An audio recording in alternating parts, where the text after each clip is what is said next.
Ama bu leksiya bir qancha kunlardan keyin to'rda qo'yilishi mumkin.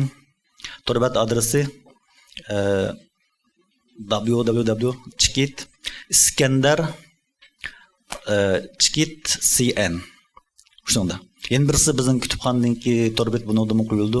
Oningki 3w.chkit bilkuch chiga biz qo'shmacha ishlatgan bilkuch chkit.com. Onun başqa yana biz leksiyani qarallik o'tkazish planimiz bor. Oyda bir qatim degandek. Bununla biz yana sizlarningki fikr talablaringizga bizning ehtiyojlik. Masalan, qanday temalarni yaxshi ko'rasizlar? Yana kimlarningki gap so'zini anglanglar bor, bu to'g'ridan bizningki munbar sahifamiz bor. Buningda fikr bersanglar, ya buni talab qilsanglar, biz uni tuvanchilik bilan qabul qilamiz.